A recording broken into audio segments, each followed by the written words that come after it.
Mazina ku batanzi nitwa Gilbert Fisumukiza kugira ngo ibindi nayo nabivuze reka tugume muri nomwe Yesu ashimwe cyane reka tugume muri nomwe munene twongere ko aya majambo uravye byavuzwe uravye byaciye hano uravye kandi amajambo ngiye kuvuga nayuzuza cyane mbere ashimangira aya mazo kuvugwa guhagarara kuri aya majambo twasomeye muri bisomwa bibiri. Igisomwa cya mbere cyari mu gitabo cyo kuvayo igihimba cya 19 uhereye ku murongo wa 2 ukageza ku 8. Igisomwa cya kabiri cyari mu isezerano rishasha, aha ndiko ndavuga ngo petetre abatari bwashike cyangwa abavyibagiye bavyibuke. Igisomwa cya kabiri cyari mu isezerano rishasha, cete cyandikiwe abaroma uhereye ku murongo wa mbere ugashitsa ku murongo wa 8. Aya majambo uko ari muri bisomwa bibiri arafise ivyahurirako kandi mbere ari ivyi bagiye bararirimba mu ndirimbo zitandukanye zaririmbwe. Majambo ibikuru bikuru ahurirako aratwereka urukundo rw'Imana. Yesu ashimwe. Urukundo rw'Imana navyo bagiye bararimba niko baririmbye ngo dushike kuri korale ubu barakaminuka. Biragaruka kandi ikerekana abantu bagira urukundo ariko batari babikwiriye.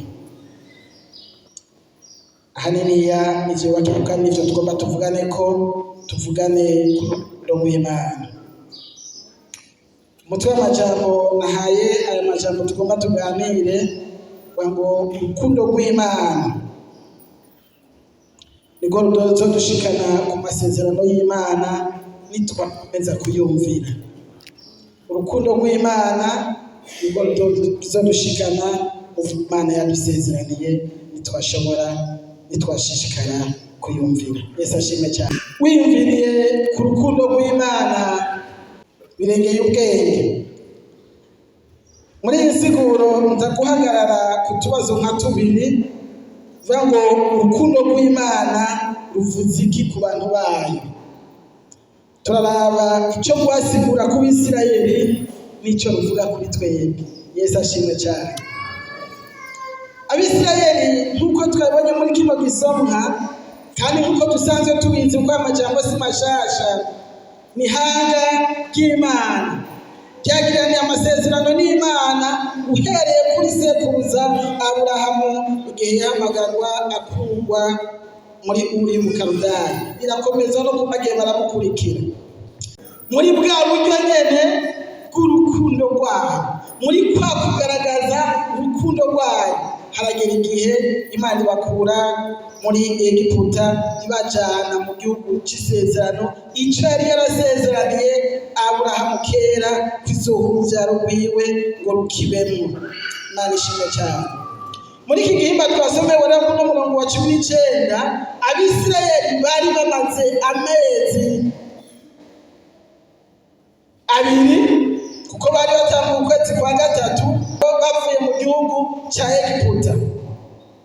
Muri ayo mezi muri urwo rugendo barimo bava mu gihugu cya Egiputa gushika aha bari bageze ku musozi Sinayi, ugiye kuraba bahuye n'ibibazo bitandukanye, bitwaye mu buryo butandukanye, ariko kandi muri ubwo buryo bitwayemo Imana yagumye igaragaza urukundo rwayo. Yesu ashimwe cyane. Mwibuke yuko hari intambara zitandukanye bagiye baracamo hamwe ikiringo cyari gito kandi n'urugendo kuravye aho bari bavuye naho bari bageze niko birebeye cyane, ariko muri ubwo bahuye n'ibibazo byinshi cyane. Mwibuke ko bashize kuyaga gitukura nkuko pasiteri yaheje kubivuga, bakabura inzira, bakabona ntibafise iyo baja, bakibaza ko Mose yababeshe, bakibaza ko Mose atazi yabajanye kuko baravye imbere yabo babona ikiyaga gitukura nta bwato bafise ushobora kubajabukana. Dusubiye inyuma gato, hariho umunezero bari bavanye mu gihugu cya Egiputa, kuko mwibuke bavuye mu gihugu cya Egiputa muri iryo joro haraye hapfuye abana b'imfura b'Abanyegiputa. Igihe Abanyegiputa bariko bararira imfura zabo, Abisirayeli bari banezerewe, ariko umunezero wamaze akanya gato, kuko bashikira ikiyaga gitukura, babona imisozi, babona ikiyaga kininiya cyane imbere yabo, nta bwato buhari bwo kuhajabuka, nta ndege zihava zibatwara, hirya no hino babona imisozi, ariko kandi inyuma yabo babona ingabo za Farawo zibakurikiye ngo baritotomba. Babaza Mose ati, wadukuye iki mu gihugu twari? Igihugu barimo bagorewemo. Kibazo abantu dufise, ariko Imana muri rwa rukundo rwayo ibajabutsa mu buryo bw'igitangaza. Yesu ashimwe cyane, kuko Imana itabura inzira mu bihe byose. Ibajabutsa mu buryo buteye ubwoba. Abisirayeli barayibona icyo kibi cya mbere, baraharengana. Babandanije bashika ahandi babura amazi yo kunywa. Mubaza bahuye babuze amazi yo kunywa, barasonza. Mbere aho bashitse hitwa Mara, basanga amazi yaho batera uranga. Si amazi anyobwa, si amazi ashoboka. Bongera kwidoga, bongera gutonganya Mose n'Imana, wadukuye iki iyo twari turi, kugira ngo tuzane guhura n'ibi byago turiko turahuriramo. Ariko Imana muri rwa rukundo rwayo naho nyine irabatabara. Yesu ashimwe cyane. Ugira gatatu, bashitse aha twahere gusoma havuga Refidimu. Bashitse Refidimu naho bahahurira n'ibindi byabo, bongera kubura amazi kandi. Ariko ikintu kinezereye cyane mu rukundo rw'Imana. Yesu ashimwe. Mu rukundo rw'Imana tuhafise byose. Hari inyishu z'ibibazo byacu, hari inyishu z'ibibazo biboneka n'ibitaboneka, hari inyishu z'ibyo dushobora kwiyumvira n'ibyo tudashobora kwiyumvira, kubw'urukundo rw'Imana. Ubundi bwo uravyigene bari bamaze kugorana, nivyo bari bamaze kubona mbega Imana yahafi bahera, ariko mu rukundo rwayo irongera bishura. Babuze amazi, ariko kandi ahanyene Refidimu bahaterewe n'Abamaleki, ariko Imana irabatabara. Baraza rero bashika hano hantu mu bugaragwa bw'Isinayi. Imana ihamagara Mose, iramubwira ngo uko ariko ubarira ab'inzu ya Yakobo, ubwira Abisirayeli uti, mwarabonye ivyo yakoreye Abanyegiputa, n'ingene mweho yabateruye mu mababa nk'ay'umukuba akabazana iyari. Yesu ashimwe cyane. Urukundo rw'Imana niko rwonyene dushobora kudushikana mu vy'Imana yadusezeraniye. Murabona ko urugendo rwonyene Abisirayeli bazo bahuye baribagira Imana. Ico kibazo kininiya cyane bagize, baribagira Imana, baribagira ko Imana yakuye muri Egiputa. Abanyegiputa bariko bararira, ariko babara amahoro, Goshena n'amahoro.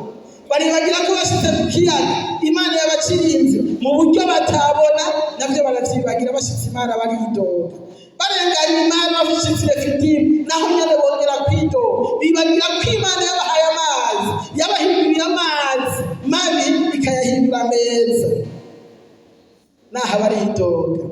Ariko kandi Imana gukura amazi mu gitandara baranywa, kandi bagwanira intambara mu buryo bukomeye cyane, irabaneshereza. Ariko ivyo baravyibagira, ariko urukundo rw'Imana rugumana nawe. Muri iki gitabo cy'Abaroma twasomye, naho nyene hatwereka urukundo rw'Imana. Aha hari ku Bisirayeli, tugaruke kuri twebwe bubu. Mbega urukundo rw'Imana kuri twebwe rusiguye iki? Hari ibyo ashobora kuvuga, hari ibyo nawe uzi ushobora kwivugira. Muri gitabo cy'Abaroma, Pawulo yandikira Abaroma ababwira ingene twatsindanishirijwe. Gutsindanishirizwa, wakorewe ikintu kigushira mu ntsinzi, ariko ataruhara wabigizemo. Yesu ashimwe cyane. Twakorewe ibintu bigishira muri posiyo y'intsinzi, cyangwa bigishira ahantu heza, ataruhara twabigizemo. Mbere Pawulo anatuvuga ko ingene twari tumeze, hari aho yerekana tutari tubikwiriye. Kuri ujya murongo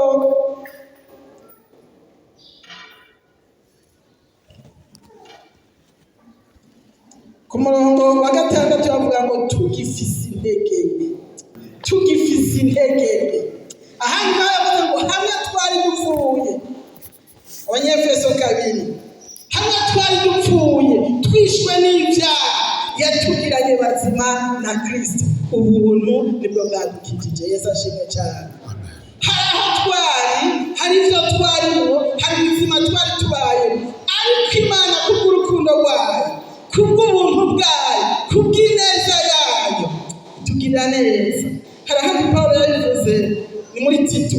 Reka tuhasome Tito 3 bere ku murongo wa 3. Tito 3 bere ku murongo wa 3.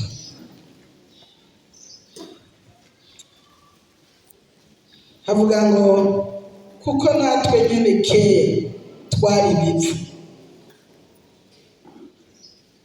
Abatarahabona mwumvirize tujane. Kuko natwe nyene kera twari ibivu, turi intabarigwa, tuzimizwa, tujakariye ukwifuza no kwinezereza vy'uburyo bwinshi. Twama tugira urwanko n'ingono, turabo kwama natwe nyene twankana. Ariko ineza y'Imana Mukiza wacu n'urukundo ikunda abantu bimaze kuboneka iradukiza, itadukirishije ibikorwa byo kugororoka twakoze, ariko nk'uko imbabazi zayo idukirisha ukozwa kuzana ukuvyaga bwa kabiri, ikadukirisha guhindurwa basha na mpemu yera. Uwo yaducucumuriye ko kubwa Yesu Kristo Mukiza wacu, kugira ngo dutsindanishirizwa n'ubuntu bwayo, duce tuba abaragwa b'ubugingo budashira nk'uko ivyizigiro vyacu biri. Imana ishimwe cyane. Hari aho hari uko twari tumeze, ariko Imana muri rwa rukundo rwayo, Pawulo avuga ngo twari ibivu, tujakariye ukwifuza, twinezereza mu buryo bwinshi, twagira urwanko n'ingono, twarabo kwama natwe nyene twankana.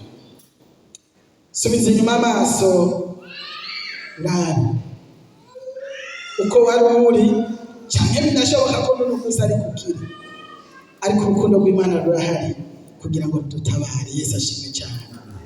Pawulo ati twari ibivu, twarabo kwama natwe twankana, twagira ishari n'inzigo n'ingono, twari abantu babi, ariko ineza y'Imana imaze kuboneka iradukiza, itadukirishije ibikorwa twakoze, ariko idukirishije urukundo rwayo.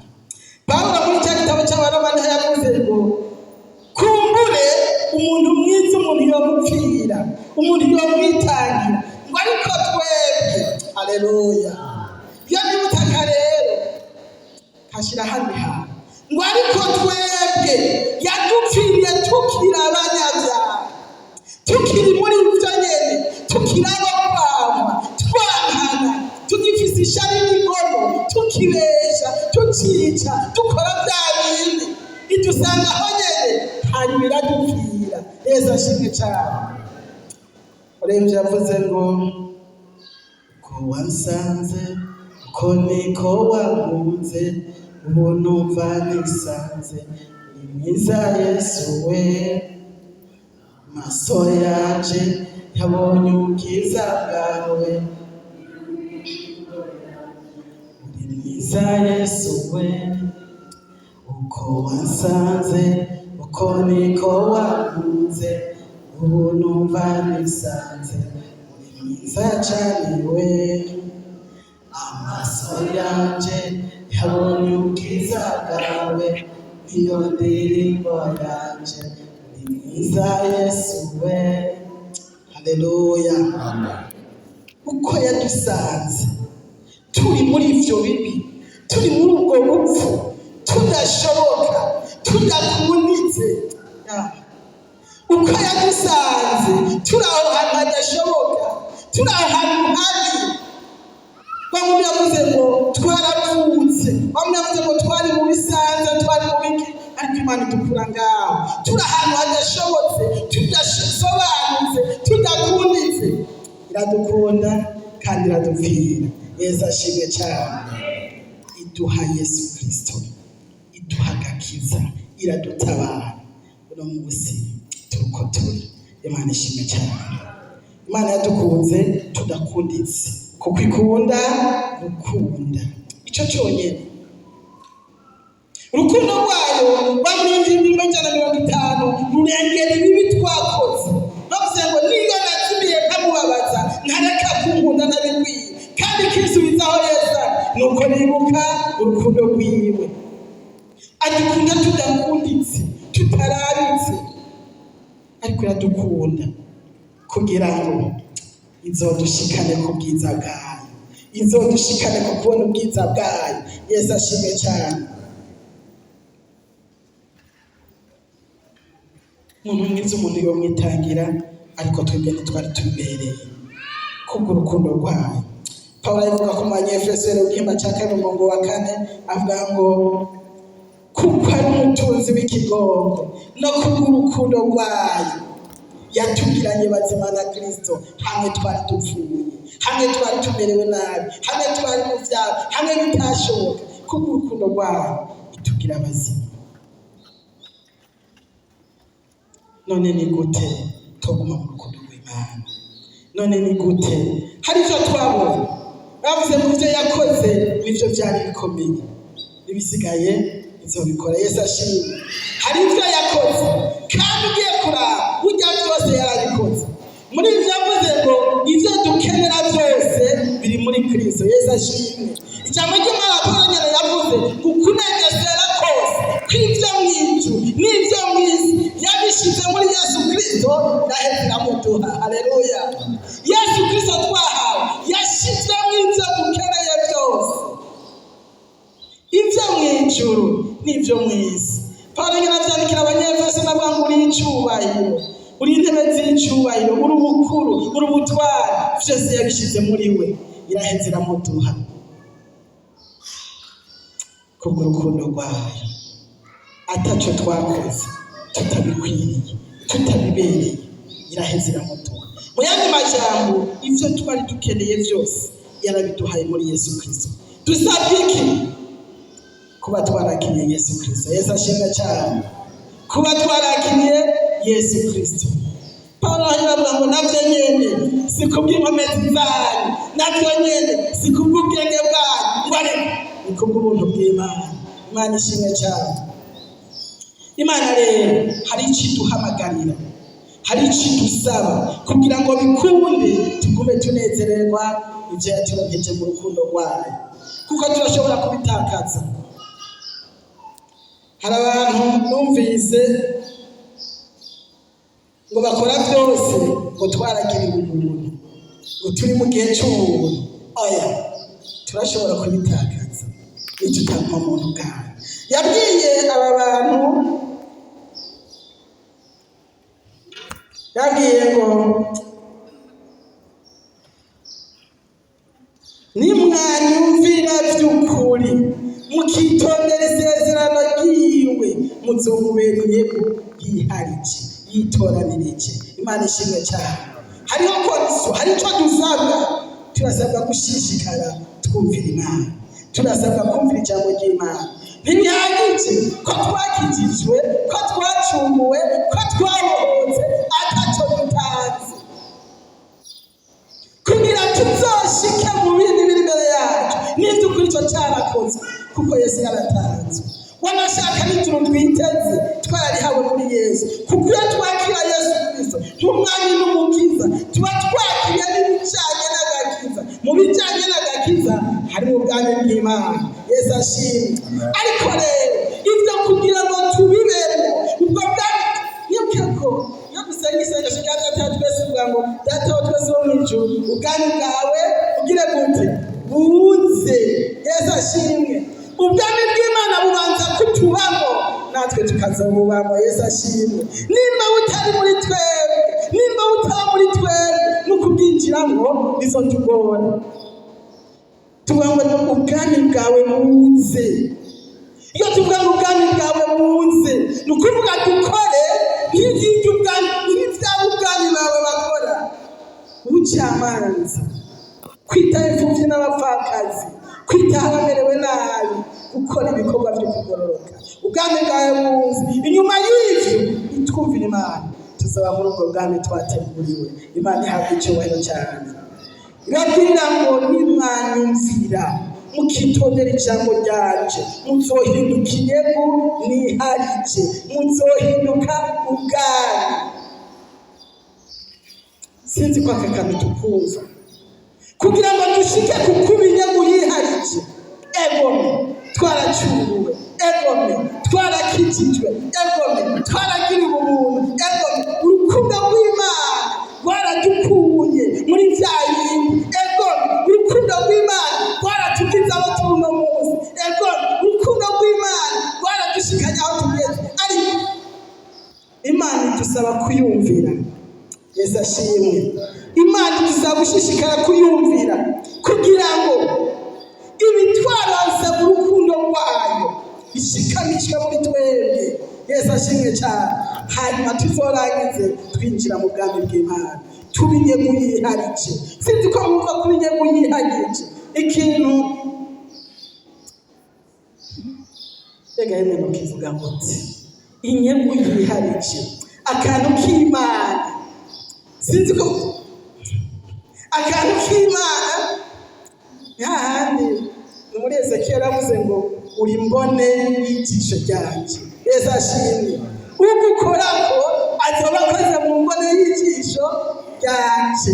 Sinzi ko hamwe bihoza akagukora neza mu mbone y'ijisho ko vyokunda. Uraza ko bigoye cyane. Uretse bwa ko buza pafu na pafu. Uraza ko vyogorana ko umuntu aza ngo gukora mu mbone y'ijisho. Kuba imbone y'ijisho ry'Imana bidusaba kuyumvira, bidusaba kumvira ijambo ryayo, bidusaba kwigamuka.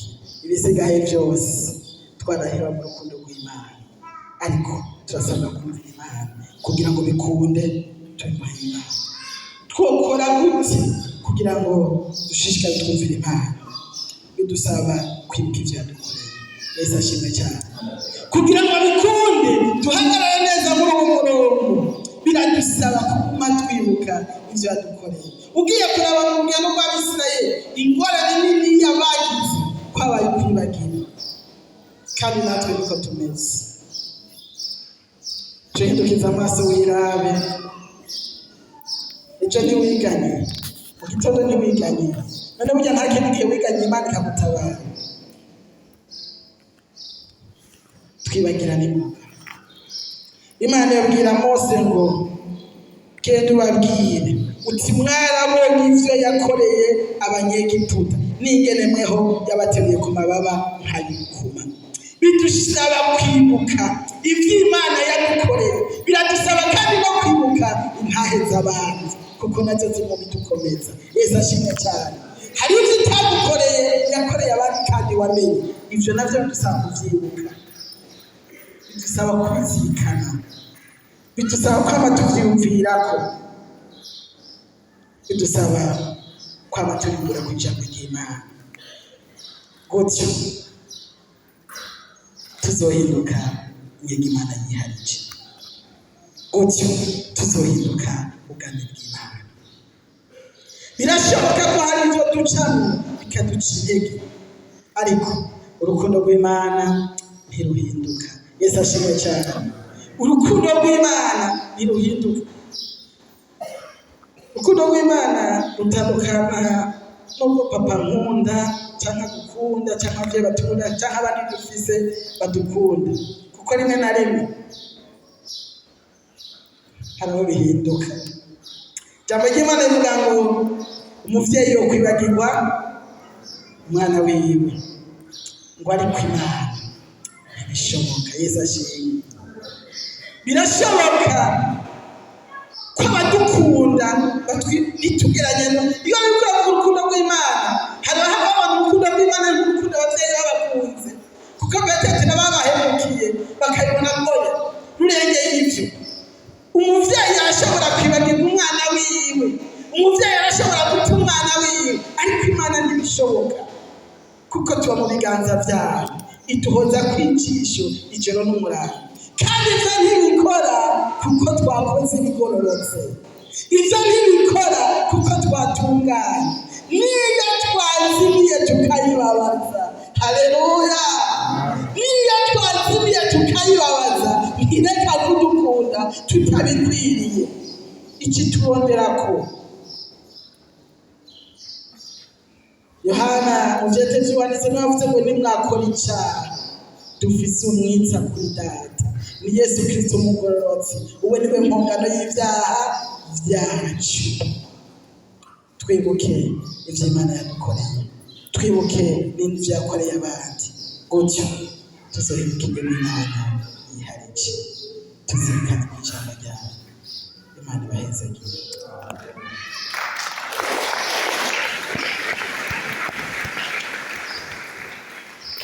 Urukundo rw'Imana ngo ruzotuma dushika ivyo Imana yadusezeraniye. Mbega urukundo rw'Imana turubona gute muri twebwe? Tugwiyumvira gute? Mbega urukundo rw'Imana turutahura gute? Urukundo rw'Imana nirwo ruzotuma dushika ku vyo Imana yadusezeraniye, ariko nitwaguma tuyumvira, nitwakomeza kuyumvira. Reka dusenge Imana.